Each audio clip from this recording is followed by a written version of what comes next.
Hey, what's up, everybody? So, I wanted to jump on here on my personal Facebook page. I started a wellness Facebook group yesterday, and one of my new members, one of the things when people join that group, I ask them to identify something that they want to work on in regards to their health and wellness. And one of them was talking about quitting smoking, and I realized I've been doing all these videos and all these health and wellness videos, and on my personal fan page. Which, by the way, if you're interested in the Facebook community group, just go to wellnessseekerscommunity.com. You could join that. Check it out. wellnessseekerscommunity.com. But anyway, it kind of made me realize, I'm like, oh my God, I haven't talked about anything in regards to smoking cessation. And so I thought I would jump on here, share it out to my fan page and then into the group, just because I think it's a really important topic. And it's something that I struggled with for years. Not just, smoking, tobacco for years, but struggled for years to try to stop smoking. So, and it's kind of a funny story the way that I quit. But I did everything. I did the patch, I did hypnotherapy, and actually the 2 times that I did hypnotherapy, it worked, and I quit smoking for one time was over a year, another time it was a little bit less than that. I also did the patch successfully one time, but I always ended up going back to it. And I'm not sure that I can give any really practical advice on how to quit, other than to say that despite all the years of wanting to quit, I kept trying and trying and trying. And they actually say that studies show the more that you try, the more likely you will be to be successful. And I think eventually I got to that point. But the backstory for me about quitting smoking was, I was doing really good. I was sober for a couple of years. I was, eating really good, exercising, doing yoga, and really, really healthy. And I was like, I have this part of my life where I do this thing that's really unhealthy. It just doesn't make any sense whatsoever. Maybe it did years ago when I was drinking and stuff like that. But and I just couldn't quit smoking no matter what I did. And so at the time, I was actually seeing a counselor at the time, and he lived up in New Hampshire. And I remember driving up to New Hampshire. It was about maybe over an hour and a half drive. And I had to stop, and it was one of those really, really cold nights.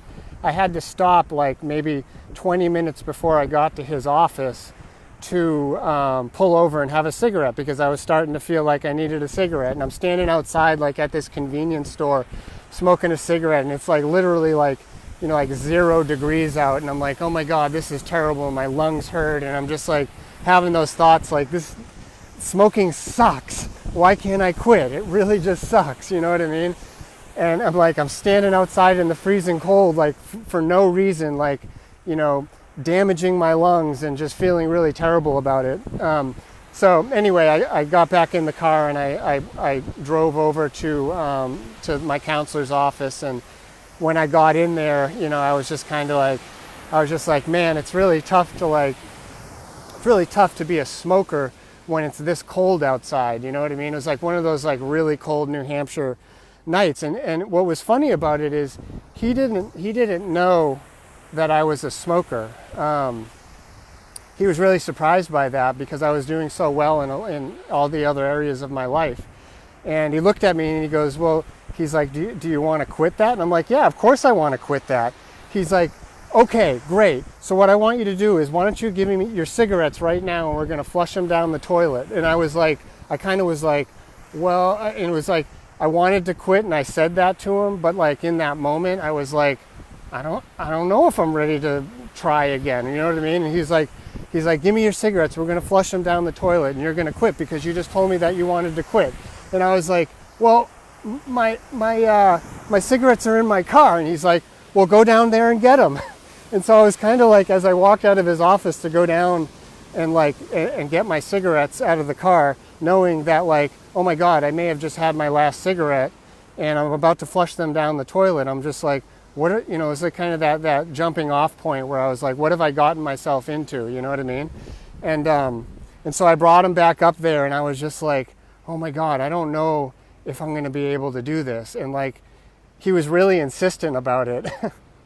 And I'm glad he was, because I wouldn't have done it on my own. And so we flushed him down the toilet. He had a bathroom right there in his office. And he's like, okay, so we're going to treat this just like AA. He's like, you're no longer smoking. I want you to call me every day and stay accountable. If you get my voicemail, leave a voicemail. And I want to know whether or not you've been able to stay sober.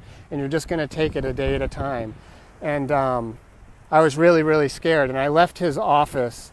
And that was probably maybe about 8.5, 9 years ago, something like that. I think it was 2011. Hey, Will.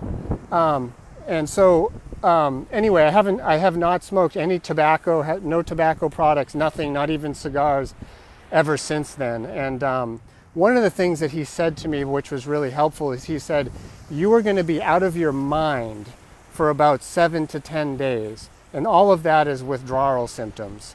And he's like, if you can just get beyond that and then follow it up with all the other health and wellness stuff that you're doing, you should be able to quit smoking. And I did that. I did it on a daily basis. And I was pretty much out of my mind. I remember at the time I had a direct care job in a substance abuse treatment program. And I was running groups for like 50 or 60 clients at a time. And I remember the very next day, I'm in like really bad withdrawal from tobacco. And I'm standing in front of this group of people that like heckled me and stuff like that. And like, I was just like, oh my God, I think I'm going to die. I can't even like focus. I don't even know if what I'm saying to them is making any sense whatsoever. But for whatever reason, I got through that. And then I just kind of kept going day to day. And like, I was just, that feeling you get when you haven't had a cigarette. It's like people are talking to you, but you can't understand anything they're saying. I felt that way for several days, and over time I started to feel better with the withdrawal symptoms. And I called that counselor every day, and I don't know. That's just the way that I did it. But I think my recommendation for anybody that might be interested in quitting smoking is to realize that you're going to go through withdrawal. There's no detox for that. I mean, you could do the patch, which is fine. That's kind of like detoxing. But there's no detox like you would get for heroin or alcohol. So you just kind of got to go through that pain. But I don't think, I smoked to change the way I felt inside, is really when I think about it. So there was no chance of me, just like with the drugs and alcohol, there was no chance of me quitting smoking or nicotine in any way, unless I was also, while I was quitting, simultaneously cultivating health and wellness in my life through, introspective work, prayer, meditation. I mean, I was doing my 12-step work. I was in a place in my life where I started to be able to handle some of those tough inner feelings that I have, the things that I smoked over. You know what I mean? I'd have a feeling, go smoke a butt. Have a feeling, go smoke a butt. The same thing. It's like, why? I never wanted to feel anything. And the fact of the matter is like, those feelings are teachers. Those are things that teach me things. And that's what I've learned in recovery. It's like, when I take the drugs and alcohol out of my life and the addictive behaviors, I actually feel worse, because all of that stuff is the solution for me. You know what I mean? So unless I can't quit unless I treat that sober person, if that makes sense. And it was the same thing with the smoking. And now it's like I don't even think about it. Every now and then I see or smell cigar smoke, and I'm like, oh my God, that smells so good. I'd want one of those. But I know if I smoked even one cigar, like I'd be ripping and roaring again really quickly with the cigarettes.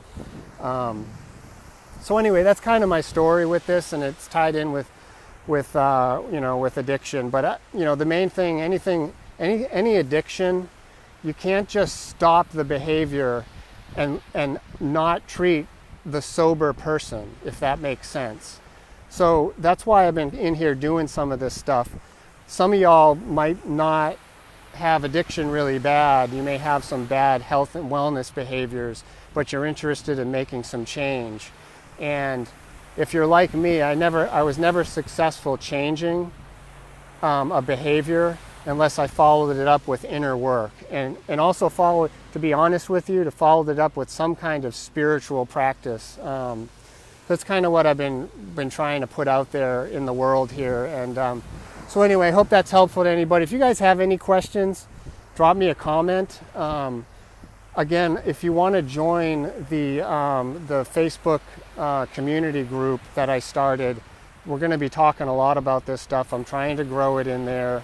Go to wellnessseekerscommunity.com and just click the button, the wobbly button there, and it'll take you right through to the Facebook group, wellnessseekerscommunity.com. And but at the very least, and if you know somebody else that might be interested in this stuff, share it out to them. And at the very least, if you have any questions, let me know. Hit me up in the comments below. Let me know what you think. All right, that was kind of a long one. Thanks, everybody.